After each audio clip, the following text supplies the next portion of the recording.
Excellent. So we're going to talk about social media marketing 2020. In addition to that, we're going to talk a little bit about COVID-19 and how your business should adapt to that as far as your social media is concerned. And that's kind of important. I ran 2 other webinars today on this subject.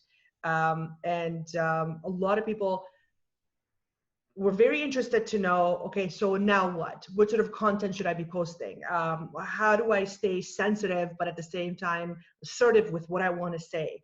Should I be scheduling my content? And these are really good questions that we will talk about today, and we'll talk about how we're going to move forward. And just because we have this nasty virus, it doesn't mean things need to stop. So how are we going to continue growing our business on social media, and how to actually use social media? Me and Nafis just had this conversation a few minutes ago, and before I get started, actually, while we're talking about social media, I'm going to kind of give you a little bit of my personal view on social media as well, so it's easy for you guys to see what makes sense or not. Nafis, you got chat, right? Or do you want me to open chat and you got it? You're on top. Okay, perfect. All right, so let's get started. As very well put by Nafis, my name is Maryam Golabgir, and I own Digital Marketing Experts. I've been in the industry for 17 years. And about 7 years ago, I had a son and things changed. I no longer could do, the 13, 14 hours in the office lifestyle anymore. I wanted to spend more time with my child and raise him the way I want to raise him. So I started Digital Marketing Experts, and I came into the business with one goal in mind, and that was to create sustainability for small businesses. And the reason I want to do that is because my parents were small business owners when they came into this country 27 years ago. And I remember how much they struggled because they didn't know anything about marketing. They didn't know anything about sales. They didn't know how to grow their business. And they were considered mom and pop shop. And I thought to myself, when I was about to start my business, I said, I want 2 things. I want to promote shopping local and promote local businesses. And I want to help small businesses grow where we don't have to depend globally on bigger businesses. So that being said, I've worked with multiple organizations over the past 17 years of my career, but the past 7 years that I've been on my own. And I've worked with a variety of people from a variety of different industries. And it has given me an in-depth look into how people actually interact with their potential clients on social media. And I'm not coming in to you from the perspective that you have to post a lot of content. I will talk to you about the fundamentals and what actually works. I'm very data-driven, very analytical. I always look at the back end of a website, and I look at reports before I make a decision as to what needs to happen with their social media or their marketing, mainly because I need to understand how your website actually works. Because I understand search engine optimization, I understand coding. And because I understand that, I like to understand your reports to see where your traffic is coming from, how many people are coming to your website, and how long do they stay on your website. And that is a big deal, because no matter what you do on your social media, the end result is you want them to end up on your website. Once they end up on your website, you want them to be converted from just a visitor to a user, or to a paying customer, or to a subscriber, or to someone that's going to download something off of your website. So that's the reason why we built social media to begin with, because we want to build a community around our business. And in order for us to build that, we need to know, is our website ready? Does it have the capabilities to accept my followers or the people that are following me on social media? When they end up coming to my website, what do they do? How long do they stay on my website? How many pages do they visit?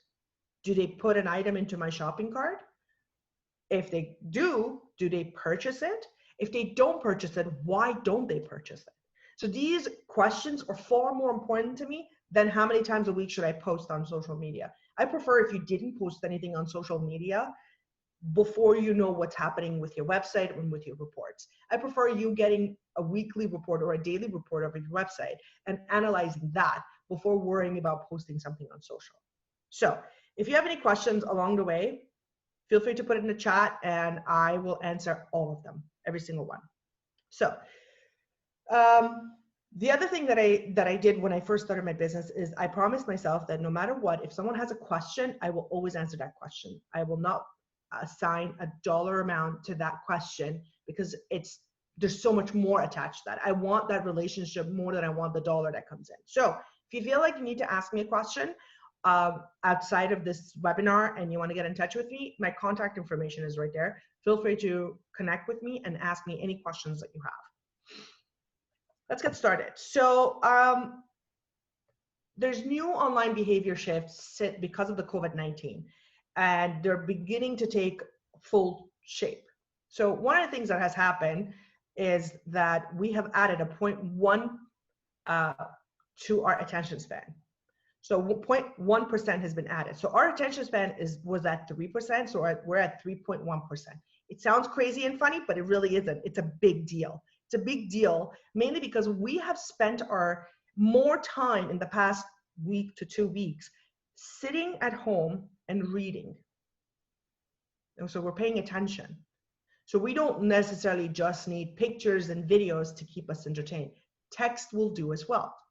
Whereas text was on the downfall and it was falling out of the norm, and people were only entertained with pictures and images, pictures and videos. So now people are reading as well. So that's important. The second thing is that there's been a 46% increase in not only readerships, but the time that's spent on the site. So this goes back to your reports again. If you need to go back and look at your website, pull up your Google Analytics reports, your Adobe reports, your ComScore reports, whatever tool you're using to get reports off of your website. Wix has it, Squarespace has it, Shopify offers it. Look at your reports. How long people are spending time on your website and where are they coming from? And that's super important. And people are looking for support and resources amid this pandemic, and they want, everyone's so uncertain. They feel like they don't have enough information, even though we have so much information. And the reason that's happening is because there's so much fake news that's going around as well, and so much unnecessary, unimportant, unreliable data that people can't trust what's out there, but at the same time, they need resources. So what I would like to do is, what I would recommend is to, if you're going to provide any sort of an information, add the link where the information is coming from.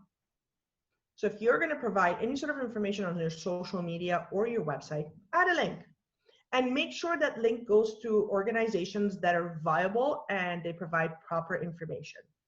And that will buy you credibility. And in addition, remember this, those links are search engine optimized. So if you're linking to a credible site, you're bringing traffic back to your website. So keep that in mind. You also want to make sure that you stay relevant to your audience. Now, this doesn't just apply to this pandemic and the fact that people have been panicking for the past, couple of weeks now, but it kind of applies to everything that you offer. You want to stay relevant. You don't want to have information that's outdated or that is fake news, or that it doesn't necessarily apply nowadays to your business, to the technology that your business uses, or to your expertise levels as well, because we all grow, we all evolve. So you want to make sure that the information you provide is relevant. This is, again, this goes back to making sure the content that you're providing, it's helping people and not gouging people. So one of the most unfortunate things that's happening right now is a lot of people are posting information with a catch at the end. And the catch is they want to sell their business or they want to sell their product or services. And as despicable as that sounds, in times like this, some people think about it as like, well, they're being smart. They're trying to get some business out of it. But this is the time where people are looking for, they're unemployed. Some people are unemployed. They're looking for information because they're terrified of getting sick or having loved ones that are sick.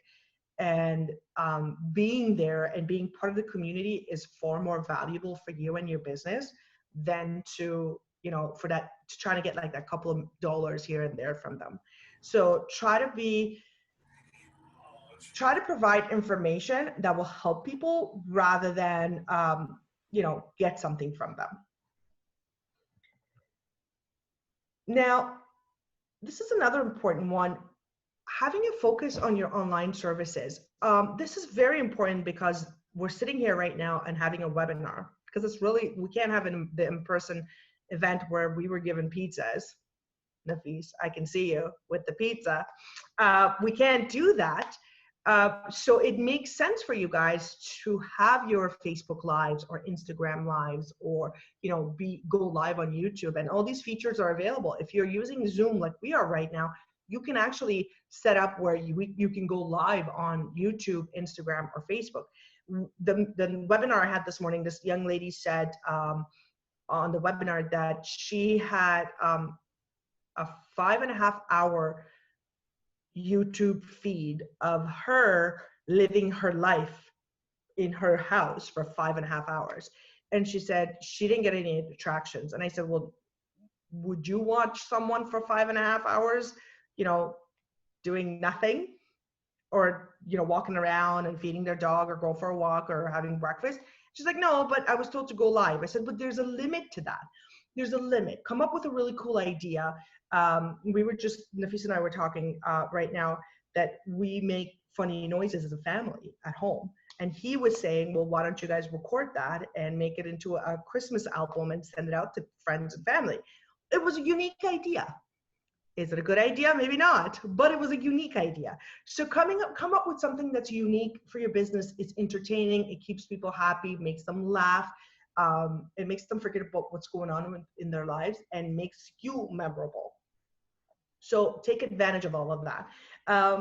Twitter has a live feed. I think it's by Periscope.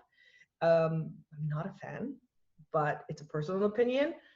I do have tons of followers on Twitter, much more than all the other platforms, but I find that it's a platform that's mostly used for political or entertainment, and I'm not in either one, so it doesn't make sense to me. But if it fits you, use that platform for yourself. And this is a really good opportunity to create videos. Again, not videos of you eating your breakfast or walking the dog, but videos that are videos that send positive messages, videos that put you and your business in a positive light. So one of the things that I'm doing for the remaining of this pandemic, I am providing free consultation to anybody and everybody who has a small business and needs help. This doesn't change regardless of the pandemic going away or not.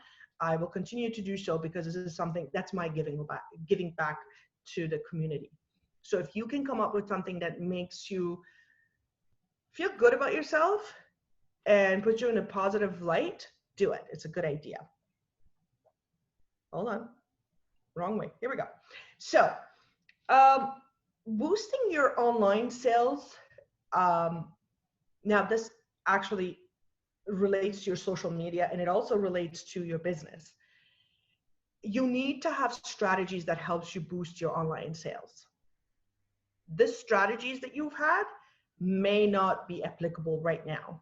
So you need to come up with new sets of strategies that will help you boost your online sales. And the reason you need to have these strategies, because these strategies can be implemented to your social media. And we're going to talk about that right now. Oh my gosh, I am really not illiterate. I don't know which buttons are working. Here we go. We're good. So how to increase your online sales. These are 25 strategies that I have put together for you guys to look at. Creating remarketing is a feature that's offered through your social media, and it's also offered through your AdWords ads, which is Google ads or Bing ads and Yahoo ads. These are the little ads that follow you everywhere because at one point you looked up something on Amazon, or you looked up something on site. If you looked up something on Facebook, it pops up on your Instagram. Those little ads are called remarketing. So you're constantly retargeting people. Talking to people on social media is a really good way to increase your sales. This is when you get on your direct messages or your DMs on your Instagram and you actually have a proper conversation with someone. Not because you're trying to sell them something, it's just because you want to say, hey, what's going on? How you doing? I don't know you. My name is Maryam. Nice to meet you. You want to but pinpoint your best attributions and conversion paths, because what ends up happening is we don't know what are the best ways we've worked in the past to convert the user into a customer, because you don't look at your reports. I'm assuming there's probably a lot of you that do look at your reports, and I'm very proud of you guys, and you should continue to do so. It's so important for you guys to check your reports and find ways that you've used in the past to convert someone into a customer. You want to so if you're going to create an ad on social media, use your customer's voice. They've left you a review at some point. They've told you what they like. They've told you what they don't like. Use those information to make your ads. What does that mean? I have a client who's a trustee, a bankruptcy trustee. And he said to me the other day, I have clients that are asking me about EI right now. And I want to have a whole page that provides resources for people that are looking for EI, which is a brilliant idea. Loved it. What we did was we took information from the Government of Canada, Ontario, the pages for Ontario. We took information from everywhere that we could find that was legit, and we built him a resource section of his website. Then we created an ad on his Facebook and Google Ads that said, looking for more information about EI, click here. So those ads have turned into calls and consultations for him. He's not selling anything. He's legit just providing information about EI and following up with people just to make sure they're okay. Now, if he has an ulterior motive or not, that's none of our business. The important thing is that it's working. He is getting people to look at his ads because he took something that his customers are asking him about and he made it into an ad. You want to nail your value proposition. You want to make sure that everybody knows what your value proposition is about. Impress your customers with follow-up emails. Send them an email. What I like to do is I actually like to ask my clients if it's okay for me to give them a call, because I'm old school and I like to pick up the phone and say, hey, how's it going? What's going on? And that actually works for me and works for my clients as well, because that's when my selling comes when I talk. And when I'm on the phone with them, I'm very good at listening when they're talking, and I pick up on what they're saying. You want to grow your online sales with mobile optimization. This is so important because 89% of us use this device to look for everything. You have been attached to this device for the past 2 weeks, probably even more, but the past 2 weeks you've been attached to this device. So make sure your site, your information, everything that you're working on is accessible and optimized off of your website. You want to add on opt-in and opt-out, push theme for your email addresses. So if they're interested or not interested, they can opt in or out. Same thing with SMS messages if you're sending it out.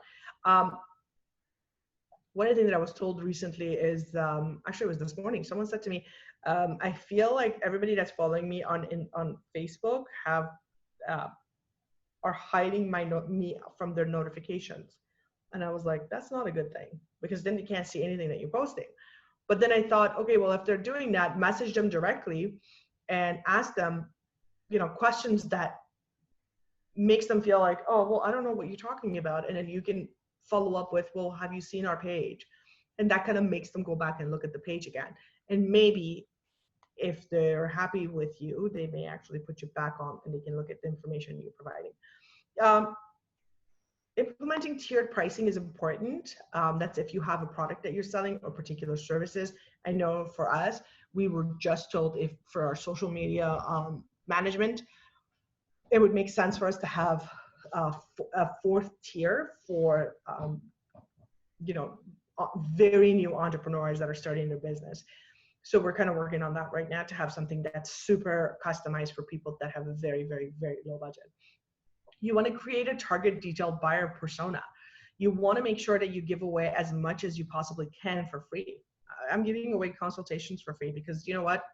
At some point, if you don't want to come to me, someone will need my services and you will talk about it because I was not greedy. I gave as much as possible to you. Not you particularly, but someone that you know. Giveaway is, so you want to answer every question and address every objection in your content that you've created. You want to keep messaging consistent and across campaigns and your website. So this is very important. We have multiple clients that their website says one thing, their ad says another thing, and their social media is about another thing. So you want to make sure what you're saying about your business and who you are and what you're promoting is all the same across all platforms. And Gmail ads are really good. I don't know if you guys notice this, but if you with your Gmail is the same, I don't know if yours is the same as mine or not, but we have a promotion section. And I always look at the promotion section to see what's available for me to use. And if you do Gmail ads with AdWords, you can actually see those ads there.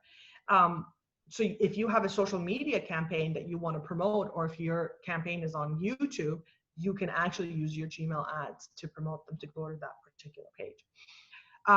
Invest in quality product images. That's so important. We have a client that does construction, and we've been asking them to give us really pretty pictures for a project that they have. And the guy keeps sending me, photos that was taken by a really, really old camera, maybe a phone camera. And I'm like, you can't put this up there. And he's like, well, I don't want to invest in like an SLR camera. And I said, you don't have to. Grab someone's, iPhone 6, 7, 8, 11, whatever it is. And just take a couple of good pictures with good lighting that kind of shows what the image is and what you're trying to sell to me. And that's very important. And you want to provide many payment options. That's another really important thing. If they're selling a product from you, especially if you're selling on through social media, it's already taken care of. So if you're selling through Facebook or Instagram or even Pinterest, you can use their platforms to sell. But if you're redirecting them back to your website, offer a few more than just PayPal. Not everyone has a PayPal account, and not everybody knows that they can actually use their or put just the logos of the MasterCard or all the other credit cards in there, because not everybody knows that you can use PayPal for credit card transactions as well. This is actually really important. You want to reduce friction in your checkout process. So a lot of people that have sites that sell products online, what ends up happening is they have, so we have actually, this just happened to one of our clients in February. People were going to their checkout, but when they were trying to check out, if they weren't logged in, the system would set them back to the home, to the product page. So you want to always check and make sure your checkout page doesn't have any problems. And then if it doesn't, when you run your ads, or if you're trying to take them back to the shopping cart that they left abandoned, you can set up remarketing ads to send people back to the shopping cart and say, you've left something in your shopping cart, go check it out. You want to create and target lookalike audiences on Facebook. This is one of the most useful, successful strategies out there. So targeting lookalike audience is when let's say, for example, I love snow. So you can sell everything and anything to do with winter and snow and winter activities to me. Doesn't matter what it is. You can sell it to me and I will buy it. But you don't know me as a person. However, if you set up people that have the same lookalike personas or requirements as me, you can sell your product so much faster, and you can get people to like your page, your Facebook page on Facebook so much faster. And I think that comes in the custom targeting, custom audience targeting section of your Facebook ad. So if you have any questions about that, that's a really good one. So ask me later on about it and I will show you where it is. You want to offer fewer choices. You've noticed when you sell a product and then you're like, related to this product, or you see at the bottom that says similar product, kind of want to reduce that, because you're taking me away from this page that I've been on and I'm going to buy from you. Now you're saying there's other options. If you have too many options, then I'm going to get distracted from what I'm about to do. You want to offer a bulletproof money-back guarantee. And that's a really good one when you have a service.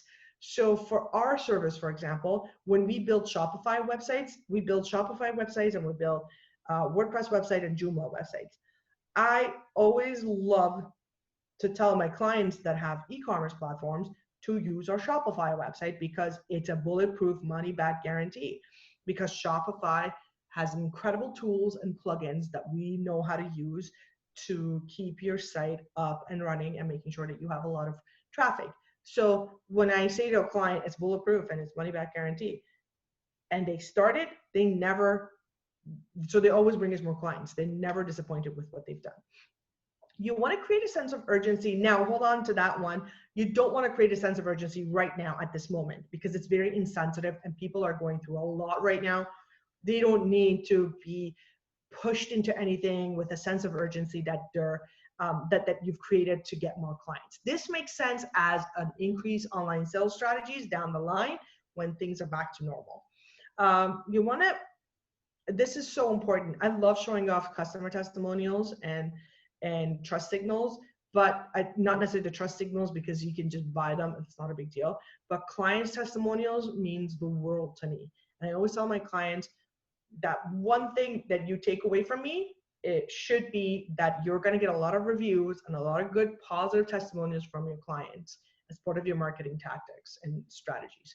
You want to make sure if they're happy with you that they're writing it somewhere, because when they write it somewhere, whether it's on Facebook or Google review or even on Pinterest, sometimes people write, oh, I really like this person. I've had a really good experience working with them. It brings one happy client brings 50. Yeah, one happy client brings 50, and then I think one sad client takes 100 or something. And get more ad clicks and ad extensions. This is a really good one. It applies to Google Ads. So Google Ads has this new thing at the bottom that says extensions, and that sends people to other pages of your website or an extension of the existing page of the website. And it's a really good feature.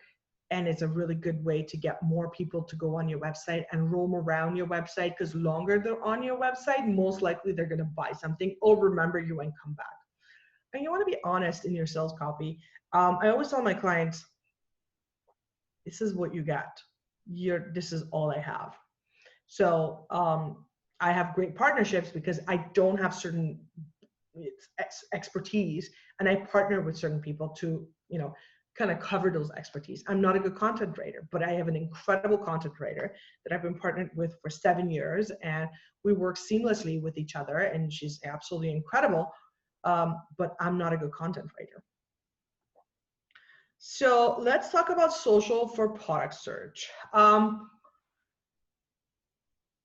why is this important? Because Facebook just came out with product research, and they put out that social media dramatically beats search engines, which is true, because we don't look at things. We look at things because our friends told us it's a good idea to look at things. We look at things because our friends looked at it and they pop up in our notifications that so-and-so and so-and-so and so-and-so have liked this Ways furniture.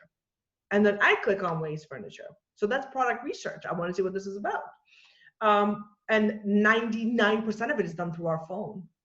Today, I did that today. My friend Armand looked at a company called YSBEC, W-A-A-Z-E, or maybe Ways. I call it YSBEC.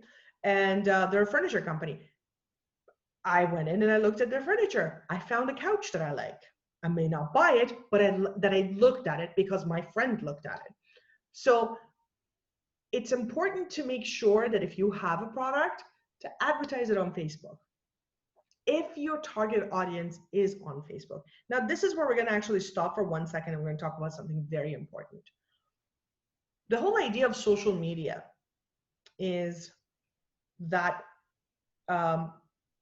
community center. So I came to this country back in the 90s, early 90s. I came to this country, and we didn't know anybody. We lived in Woodbridge on Martin Grove and Highway 7. There was one community center, and we were brand new into this country, and my parents barely spoke any English, and I barely still speak any English, and we didn't know anybody.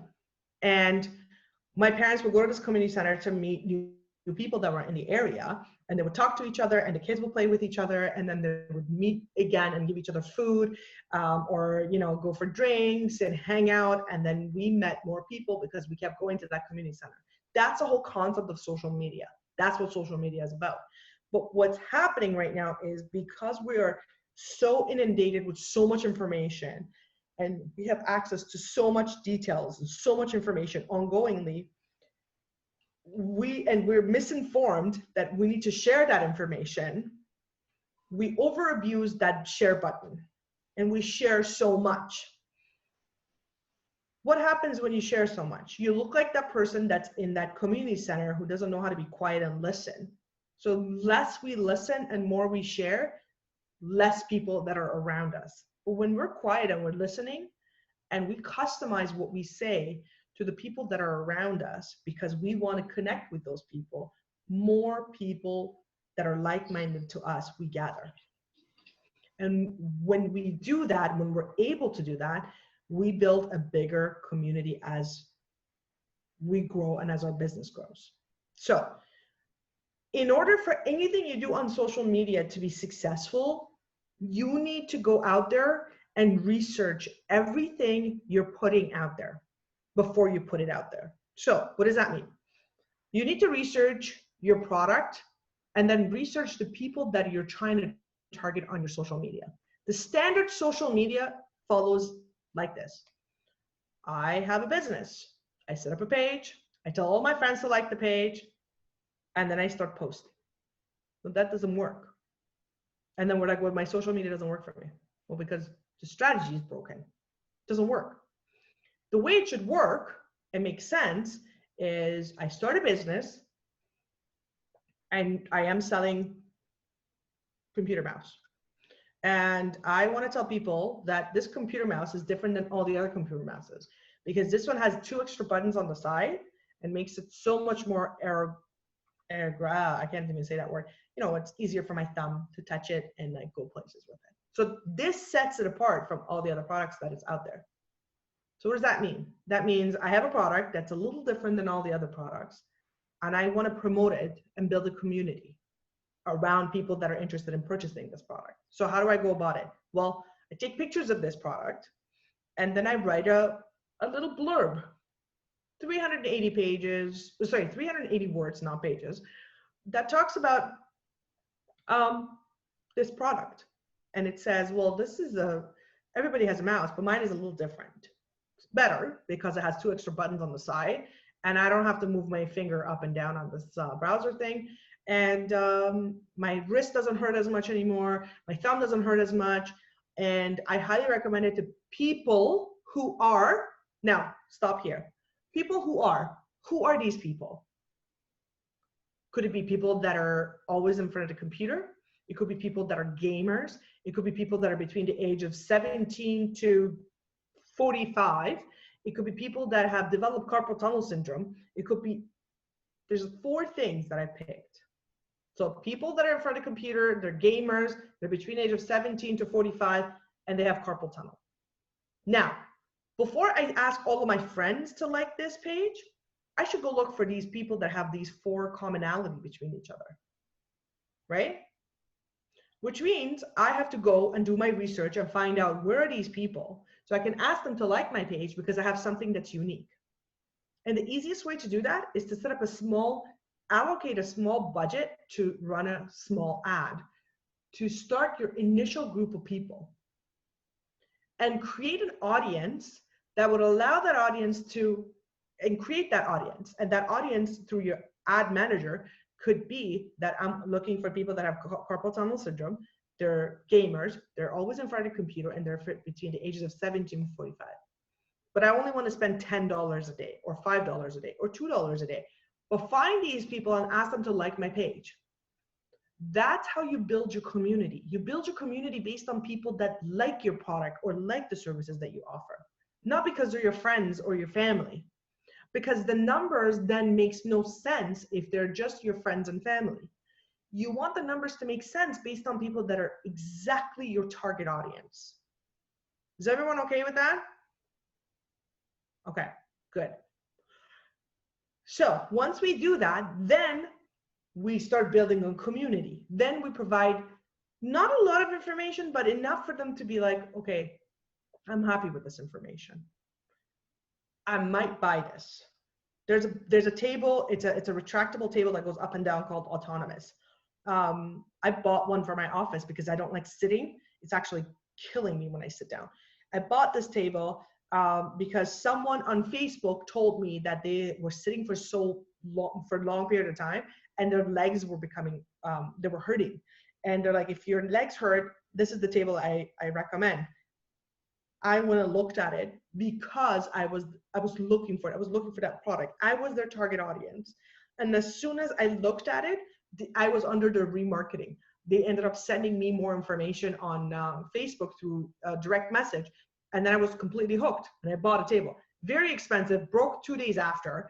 It was an absolute waste of money for me. But the point that I'm trying to make is that I was their target audience, and I ended up buying it. So, see, again, I'm dying. I can't sit on this chair. Okay.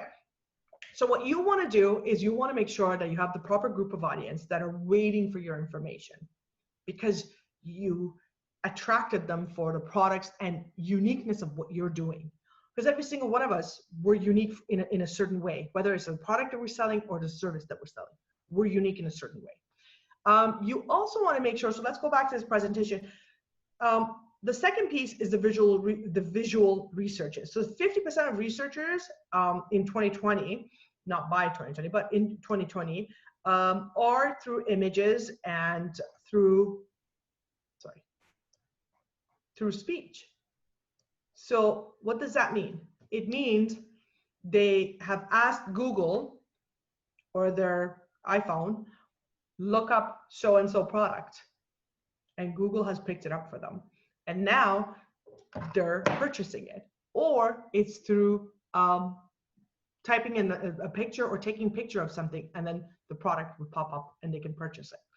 So Pinterest Lens uses the machine learning and allows brands to discover different products.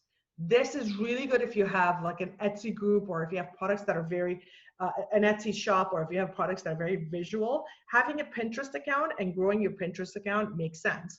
I have a friend of mine that sells hair extensions, and she became very successful. And she would take pictures of her hair with hair extension in different styles and post it on Pinterest. And then she had a link to her Shopify page, and people will go into her Shopify page after they see it on Pinterest and purchase her hair extensions. And that's how it became extremely successful. So you want to make sure that you take advantage of that as well. Now let's talk about some of the cool features that are out there right now, and that are very big on social media. They may die down a little bit right now, but they're still growing, and they're going to become the next important tools and apps that you should know about when you want to promote your business. So voice control, whoever controls voice is going to control a quarter of the computing, said Scott Galloway. And he was 100% right. Amazon Echo, Google Home. I have an Alexa at home, and my son listens to, this past 2 weeks, he's been listening to Audibles, and he has the books, so he listens to the Audible and he reads along, and I have it really slow, so he reads along with it. You can do your grocery shopping with your Alexa app. Oh, I just said Alexa and she just turned herself on. See, turned herself off. So you can do tons with Google Home as well, and voice control is very important. So Shopify and Joomla right now are working on voice-controlled AIs for websites that can, within the end of 2020, we can build into your website. So when you suggest a website via voice, your website can pop up. So keep a close eye on voice control and read up on it. See if there are apps that you can use for your website, or if you can use it for your, if there's ways for you to start planning. And this is a really good time because a lot of people are at home. Plan what would you have done if voice control takes over and you want your business to grow. How would you use it? Messaging apps are super important. With WordPress, we are actually implementing Facebook Messengers into the site. So in the past, we would put chat bots where they can talk to you, and the bot will pop up, which I explained at the bottom. And the bot would be like, can I help you? Are you stuck in the shopping cart channel? In the shopping cart? Are you stuck in this particular page? Do you have any questions before you buy or download? Now we're actually adding Facebook Messenger into websites. And the reason we do that is because the minute someone's on the website, and we can control it as if they're spending more than a minute and they've not done anything in that particular page, the messenger will pop up, which then I will get a notification that so-and-so's on your website and they're stuck. And then I can get on and be like, can I help you with anything? So these are some features that are happening right now. They're already happening. Some companies are taking advantage of it, not everybody. So what usually happens is when bigger organizations start using these tools, then it goes to CS, and then it's promoted at CS, and then the little companies learn about it. And it takes about a year for all the small companies to come on board and use it. So this came out in 2019. It's being implemented now. Small businesses will start using it by 2021. So if you can get on the bandwagon right now and start building it into your marketing plans and strategies, go for it. It's a great idea. Social video saturated and evolution. So 56% of internet users watch videos on Facebook, Twitter, Snapchat, Instagram, and YouTube. Okay. Now, 81% of 55 to 64-year-olds are watching videos online each month. 1 in 3 social video viewers watch videos made by brands every month. Okay. Stats are super important. These stats came from people that have checked their reports. And I'm going to keep repeating that till all of you tonight are going to either set up a Google Analytics account, or you're going to open your Google Analytics account and look at your website reports. Your reports should be part of your daily activities, because that's where you get all of your information. That's where you see where the traffic's coming from and how well they're doing. Okay, let's go back to this. Videos are super important. We like to make our videos professionally because we have an amazing videographer that we take full advantage of. He was part of Lady Gaga's tour, and I tell people that because I like to embarrass him, and he loves it. He loves the attention. So we make our videos very professionally. I like to think I'm funny, even if you don't think I am. Don't say it. Doesn't matter. So I like to make our videos a little bit on the funnier side.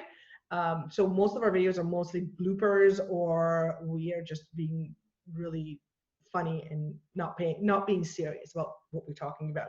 So that being said, that's my style. You got to pick what your style is, and you got to make sure that you take full advantage of your style and make a lot of good videos. Now these videos, everybody's business is different.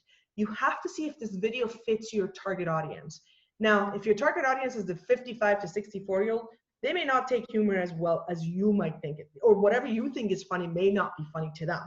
So you have to study your target audience. Again, go back to your reports, look at your reports, study your reports, and see if these reports make sense to you. And who are these target audience that you're trying to target?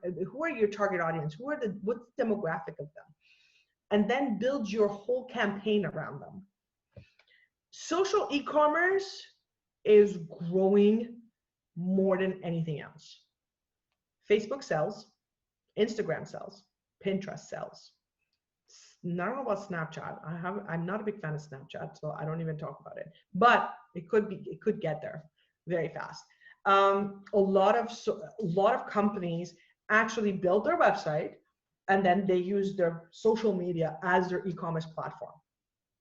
There's no reason why they shouldn't, because they're using their social to gather the people, might as well sell to the people that you're trying to gather. So if you can take full advantage of that, please do so. With Instagram, gotta be careful. There are one of the biggest issues that's out there right now is that there's a lot of companies that offer the ability to help you sell your products off of Instagram. Please research them before you do any work with any of them. Not all of them are accurate. They don't provide, most of them are scams. There are only a few that provide proper service that are affordable. So think about that before you actually do anything with them. There we go. Now, one-to-one communications has always been a big deal and very important in any relationship that you want to build. You need to have the one-to-one communication. So whether you're chatting with an investment advisor or getting a sales agent to walk through, a cell phone plan or whatever it is, there's a lot of opportunities in one-to-one videos between businesses and consumers. And that being said, for example, teens are typing less in messaging apps and using videos. So over 100 million people on WhatsApp are in-app video calling. So all of us, I mean, this past week, I've been talking to my friends that I haven't spoken to in like weeks using my WhatsApp videos. So make sure if you can set it up, and that there's a tool for this as well on WordPress, and allows you to embed your WhatsApp into your site. So when you actually do that, then you can hopefully, if I don't know how the logistic would work, for them to message you through their WhatsApp and you can pick it up off of your website. Or you can always connect with people directly by sharing your, I don't know if you want to share your personal telephone number, but you can share your corporate telephone number that's attached to a phone and start your communication with them. WhatsApp is another social media platform that is extremely successful. Same with WeChat. So if your target audience are on those two platforms, take advantage of it. So passive networking is another point that I want to share with you guys. So online consumers spend 1/3 of their time on social media, but people spend more time on social. We're creating new behaviors. So people are sharing less personal information on major network, and instead they're watching a lot of videos and they're killing a lot of time.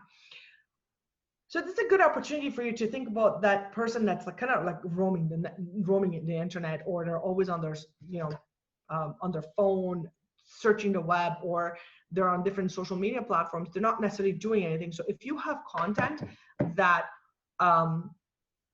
could gradually over time change this person's mind into being just an online loiter to a customer, do so. Find content that, create a content that they can help them do that for you. Social media. So for micro businesses and major retailers, social rules in e-commerce will grow. So for example, Instagram already allows businesses to build digital storefronts. And same with Facebook, but Facebook has Facebook Retail. I don't know, I have not personally used it for any of our clients. I don't know how it works. I'm just sharing this information with you guys. But we do a lot of social videos and social e-commerce strategies for our clients.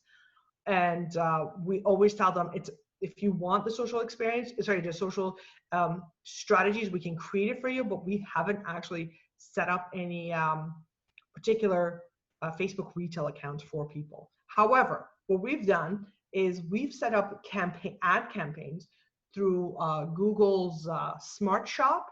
And one of the features is we have an app that we use that allows us to replicate the exact same ad for social retail. So we will create it and then push it over to their Facebook account. We haven't actually used. And the problem is that you got to see if your target audience will actually buy from you or not on social e-commerce platforms as well. Some people may or may not feel comfortable doing that. So keep that in mind. So virtual reality and augmented reality are very big. And the reason they're big is because this is how you interact with people, by showing them the video, and they get to feel that they're sitting in that product, they're touching it, they're playing with it, they're moving into that direction that they want to go to using the augmented reality or the virtual reality. We work with Snapped, and Snapped came up with this ad where if you hold your phone using their app near this particular ad, then a video would pop up on your phone, and it would show a video of the client or a video of the prospective company that was trying to sell to us. It's really cool.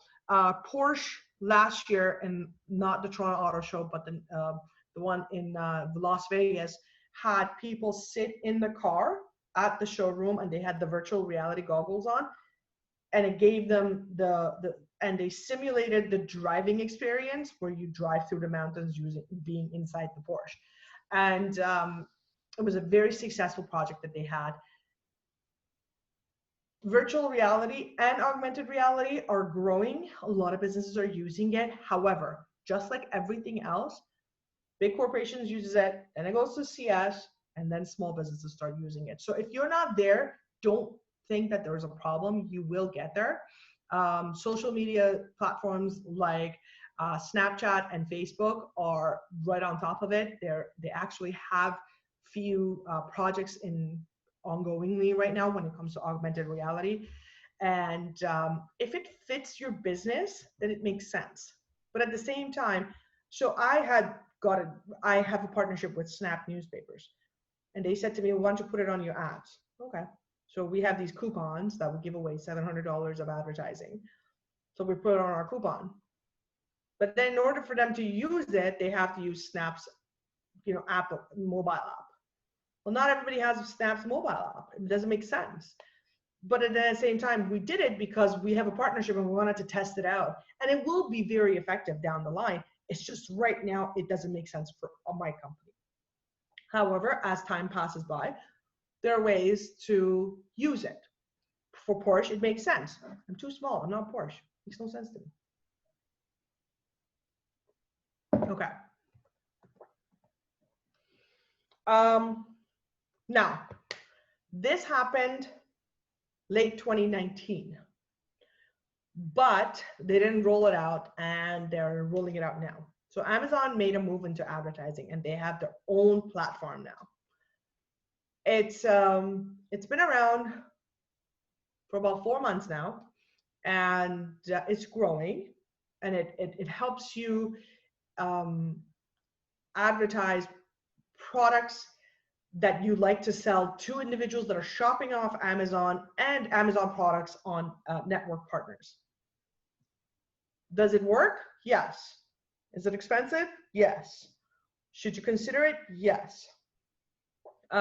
It's a little different than Facebook and Google. Facebook is more on the more expensive side. Amazon is still cheaper than Facebook, but it's very product oriented. Whereas with Facebook and Google, you can use a variety of different services to promote and advertise your products or services. Whereas with Amazon, it's very product oriented. It's very Amazon-ish. So you got to think about that if it makes sense. Snapchat has an advertising platform as well. I've never used it. I don't know how it works, but I know for a fact that this much I know, that they're targeting people between the age of 13 to 18. So if that's your target audience, this is a really good platform for you guys to consider. Hootsuite ads, it's called Ad Cafe Espresso. It's called Ad Cafe Espresso or Espresso something. They're very impression based and they're very expensive. So you pay somewhere around $17 to $20 per 1,000 impressions. And I don't like impressions because an impression means I have come, I've looked, I've done nothing, and I walked away. So I could be there for, an impression could be there for a second or it could be there for a minute. But unless if it does something, to me, it makes no difference. I don't want you to pay for an impression. I want you to pay either for a click or a conversion. A conversion is someone that has come, they clicked, they've gone to the page, they put something in a shopping cart, and then the last page where they click on it and they they come out of your shopping cart and they place the order, that's considered a conversion. Or a conversion is someone that has come into your website and stayed a long period of time. At some point, they've actually filled in a contact us form. To me, that's a conversion. So I don't recommend advertising with Hootsuite because you're paying with impression. Impression doesn't do anything for you. Now, you all know machine serves their masters, and AIs are the way everything's going. Google has AIs. We just finished our, back in December 2019, we had to do a month and a half training with Google because everything we knew about Google AdWords up until November 30th, 2019, we had to learn a brand new piece for 2019 December for 2020. So AI has evolved. They are now not just learning based on your pattern as a user. They're learning your pattern as a user, the advertiser's pattern as an advertisee, and your movement and your behavior and your movement. So it was always it's going to get to the point that the AI would know so much more about you than you know about yourself and your pattern. So think of that when you want to advertise. This is why I keep saying, read your reports, do your study on who's coming to your website, because all of that information that the AI is collecting, it actually comes into your site. You can see it, you can read it, you know how often they come to your site. All of those UTMs, all of those criteria that the artificial intelligence is tracking is also available to your Google Analytics, and you can read it, look at their behavior, the flow of their user on your website, the demographic, where they're coming from, how often do they come, you know, how long do they stay on the site, when do they bounce off. So all that information is available to you, and it all comes from the AI. Now, Facebook predicts that more people are predicted to have mobile phones than running water or electricity at their home, which is 100% true. 89% of Canadians use their cell phone for absolutely everything they do. My 67-year-old father said to me the other day, I paid my bills with my cell phone, and it was a big deal to him. So whatever you're planning to do with your social media strategies, or your web development, or your website, or your services, keep in mind that it has to be mobile friendly. Keep in mind that not only has to be mobile friendly, it has to be fast, because mobile's fast. So if you tell people in a form that you're going to contact them in 24 hours, that's no longer good enough, because it's on their phone. They can call you. So set up a call rails where they can call you directly. Okay. Remember I told you guys about the lookalike audience? Okay, so this is similar to that. So this is a retargeting ad, and it reaches customers. So advertisers, Facebook advertisers, we can help you reach new customers. How? By customizing the people that have come to your website and fill up a form, or they have come to your website and they filled in the contact us form, or they've come to your website and you know how they come there because you have Hootsuite, and you know it collects the information for you. You can get that list and upload it. So when you upload it, you can get that list, make it into an Excel sheet, and then you upload it into your Facebook under customer file. So what happens now, you're not only advertising to people that are potentially looking for your services, you also advertise to people that have been at one point to your website and they didn't know you have social media because you didn't put the link in there. Or they knew that you have social media, but they didn't care.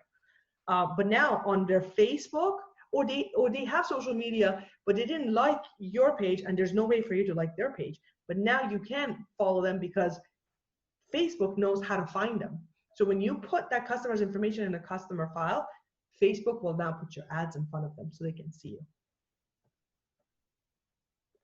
I'm a big fan of social media advertising because I think I don't want my friends or my parents or my best friends to like my page. I want actual people that it could potentially work with me to like my pages and advertise with me. In my business, I need to have a presence on YouTube and LinkedIn because most of my clients come from LinkedIn and YouTube. So that being said, I only advertise on LinkedIn. I have a Facebook Messenger set up because people go on my Facebook page. We have about 1,117 people that follow us on Facebook, but I've made all of them my friends. I've befriended every single person that follows us, and I private message with them. And I'll explain this really cool strategy that I have for Facebook Messenger to you. Actually, you know what? I'll tell you right now. So what I do every Friday, I haven't done it in a week, because my son's at home. But when I'm at work, what I usually do on Fridays is I pick 50 people off of my Facebook that I have put in a particular category, and they're called my DME, which is the initials for my business, digital marketing experts. It's called DME. So these are people that I have collected from my Facebook page. I pick 50 of them and I message them and I say, hey, how's it going? What's going on? How's life? And because I can see the conversation from the previous time I've spoken to them, I can pick up where I left off. So if I asked them about their mom and they said their mom's gone to India, I would ask then, hey, how was your mom's trip? And then the person continues the conversation. And the reason I do that is because I like to treat everybody as my friend, not necessarily someone that I've met once or twice or haven't met before. And I like everybody to feel like, they can come to me if they need help. So that being said, I pick 50 people out of the 1,100 that are following us, 50 people every Friday, and I talk to them. And then by the time I'm done with the 1,100, I go back to the first person. So I do the same thing on Facebook, and I do the same thing on LinkedIn. So I constantly am talking to people. Why? Because when I post something, or when I have a new product, or if I have a service that I want to, resell to these people, I want to be on the top of their list at all times. If they think of someone who is in marketing, I want me to be the first person that they think of, because I have built a relationship with them. So past 7 years, I've been talking to this person, maybe not all the time, every day or so, but I've spoken to this person and kept in touch with them. So that's a strategy that I use for social direct messaging, and it works for me. I'm very happy with it. This is supposed to be a downtime for a lot of businesses, and it's not for me, because I have a good relationship with a lot of businesses that are now telling others, oh, if you don't have a website, I know someone who can help you with it. Or if you need to optimize your site, I know this person who can help you with it. So build those relationships. Advertising. Advertising is super important, because you want to target that great group of people for yourself. So pay attention to your advertising. Before you start advertising, I would highly recommend getting a pen and paper, write down what your objectives for your campaigns are. What are you trying to do? Are you trying to create an awareness? You want to get a consideration, or you want conversion? A conversion is what I personally pick for everything I do. Awareness works for bigger corporations where they have thousands and thousands and thousands of dollars to spend on a weekly or daily basis to advertise themselves, and they don't need the money. They don't need clients to come in. You and I, we need clients, which means we need conversion. So we always want to have conversion. Facebook has 1.5 billion daily active users, and they spend about 41 minutes on the platform on a daily basis. Now, make sure your target audience is on Facebook. Make sure that this platform works for you. And if it does work for you, then you need to, again, reports are important. You need to set up your key performance indicators. You want to say, what are you looking for? Do you want awareness? Do you want brand awareness and reach? Or do you want to convert someone to, to buy something from you or visit your store? Or do you want traffic, which is consideration? Or do you want engagement with the particular content you've posted? Or you want apps to be installed that you've designed? Or you want them to view a video or generate leads or messages? I like conversion, but all of these are great and they could work for you. Don't listen to me. Listen to yourself and your business. You know more about your business than anybody else. Now, there's 4 different types of ads that you can set up with Facebook. We have the collection ads, and these are the ones that promote your products, and they allow customers to learn about the products that you have without actually going to your Facebook, without leaving Facebook and going to your site. Then you have that dynamic ads, and these are the ones that they automatically promote your product to the people that have expressed interest on your website. So as I said, did I just tell you guys a story? I totally forgot. So I was on, I just told you that my friend looked at a page, and which was the YSBEC, and I looked it up, and I really liked something, and I shut it, and it showed up on my Instagram, and Instagram and Facebook are in the same company as well.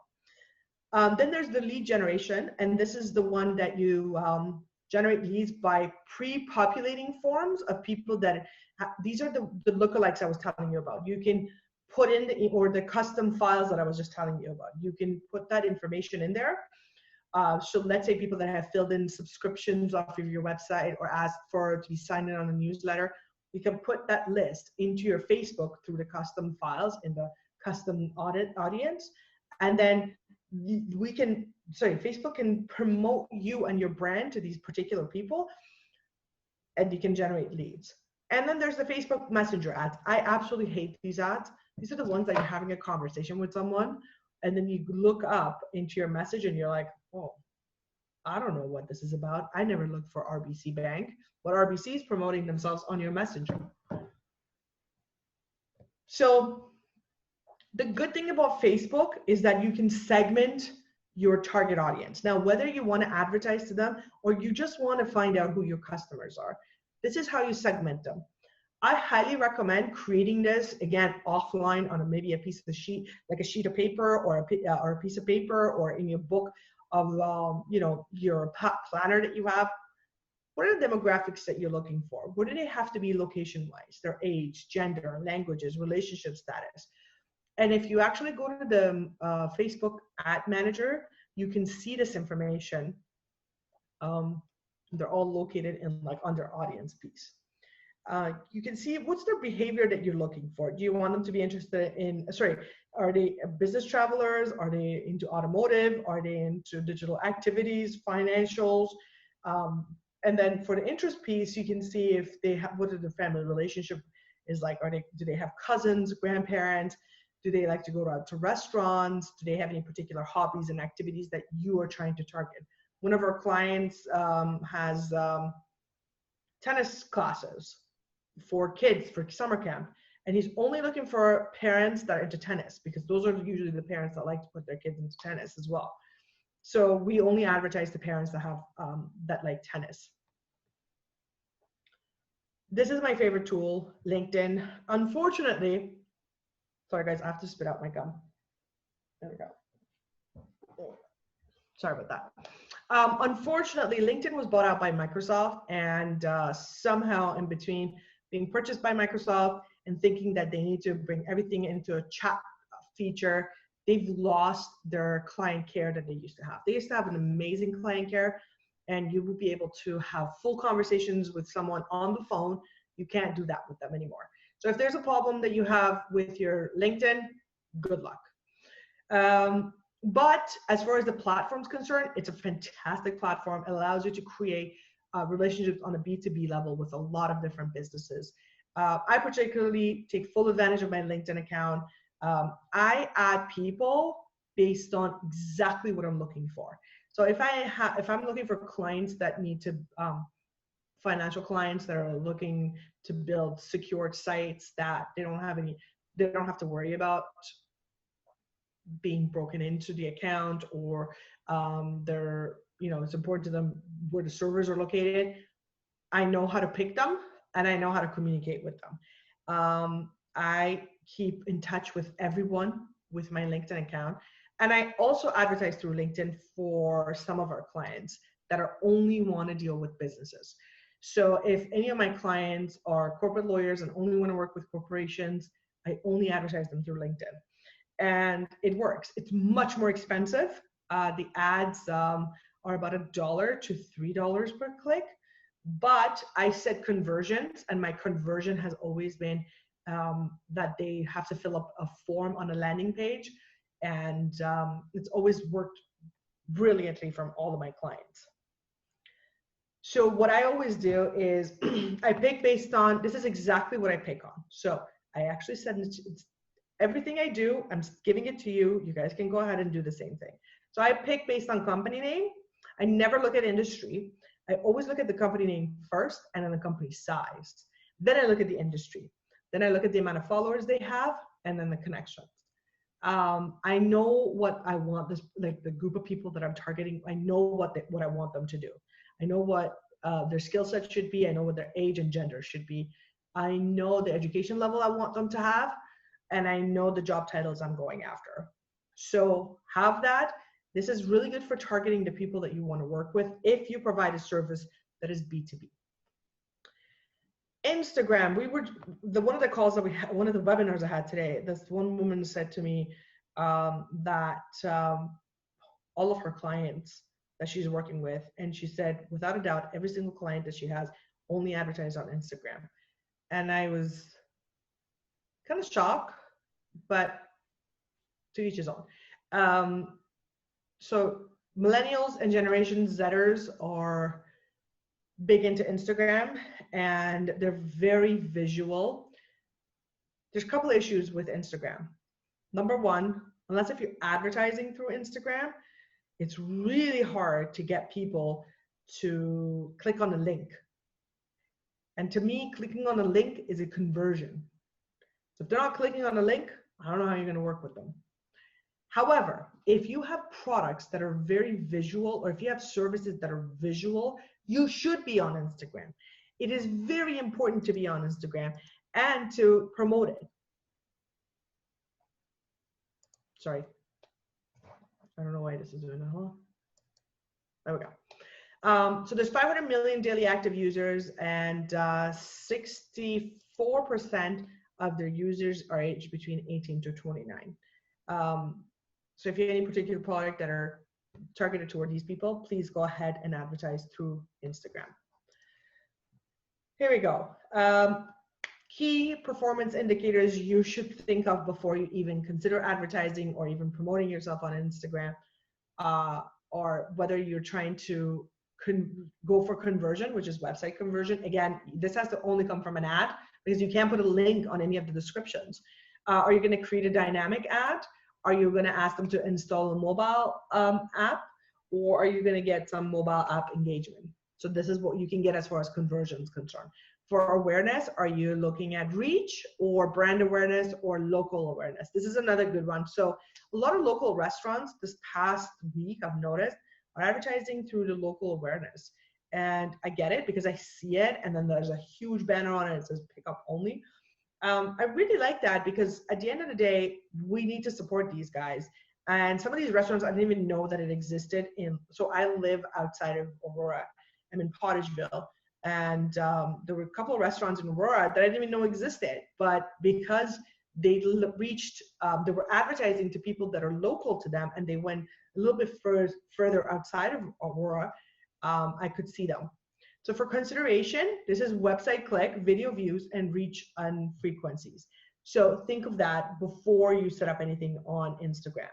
Now, again, dissect your audience and figure out what you want them to, who you want them to be, and what you want them to do. What are the interests? What's their behavior like? Demographics and locations. Remember something, this platform is accessible through Facebook. So remember how you wanted, what I told you, to put that custom file of potential people that have been on your website? You can use that for your Instagram as well. I'm a big fan of YouTube. So we have regulators that we work with, and they have very well made videos. We happen to advertise their videos. We advertise their display ads, which is the images, and then we do text ads.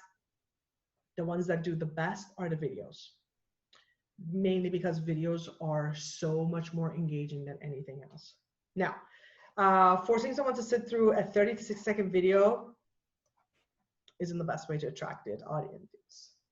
None of us will sit through a 30 seconds video unless if it's the most engaging piece of artwork you've ever seen. And it's the truth, we don't. So that being said, your ad should not be 30 to 60 seconds, and it's called a pre and a mid roll. Your ad should be 10 to 6 seconds. Oh, I repeated the same thing twice. Sorry, guys.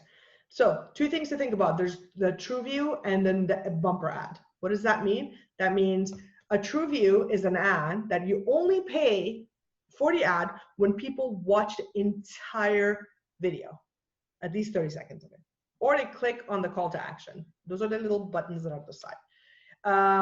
So YouTube knows its user except for short ads. Now, that's called the true view. The bumper ads are the ones that have the little skip button on the side. Why are they good?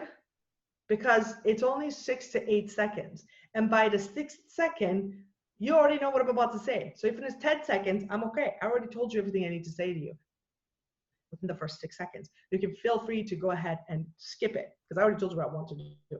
And the probability of people actually clicking on that call to action button underneath that, the bumper ads, at least 60% higher than the TrueView ad. Now, here's every targeting option that you need to know. So, topic. This is a topic that relates to the video. So is it a fitness topic? Is it an entertainment topic? You need to pick that. What keywords that are placed in specific videos? So what I usually do is I pick keywords based on the nature of the business that I'm advertising on their behalf. So I have a furniture store that I advertise on her behalf, and she has videos that she wants to put up. Sorry guys, I have to move a little. There we go. So I advertise on behalf of a furniture store, and she has tiny little videos. They're like 360s of the actual product that she's selling. It's like 6 seconds, but it's like a 360 of the couch or the 360 of the chair, and that's it. And then it has accompanying. So who should I actually target? Well, I target not just end users. I target people based on their jobs. I target designers. I target real estate agents. I target people that are most likely to buy a lot of furniture because they do a lot of staging. I target regular people as well, but I target regular people based on the demographic of where they are within the 5-kilometer radius of where the furniture store is. Because if it's like, I'm not going to go buy a piece of furniture from Mississauga unless if it's like top of the line and exactly what I want. But the chance of me going to the local store and buying something locally is really high. So that being said, I target her regular customers locally, but then I go a couple steps above that and I target designers, stagers, real estate agents, people that have the word homes for sale or looking for homes to buy. Because usually if you're buying and selling, you need furniture at some point. So I target those guys. So those keywords, I actually look for those keywords and I target based on those keywords. Again, I target based on people who are, have strong interest on the topic and are in the area. And I target based on, how actively are they looking for furniture, or are they looking for chairs, or if they're looking for a particular chair that matches the color, the name, the style, the fabric of that particular chair. I'm a big fan of remarketing. You've heard remarketing throughout this entire presentation. Remarketing is an incredible tool because I've seen it, I've interacted with it, now I walked away. But you were smart enough that you said, you know what, she might be interested. So let me follow her for an extended period of time. She might change her mind. And in most cases, we do change our mind. We go back and you're like, oh, fine, I'll buy it. Maybe some of you don't, but most of us do because we are consumers. We're designed to be consumers. We always buy.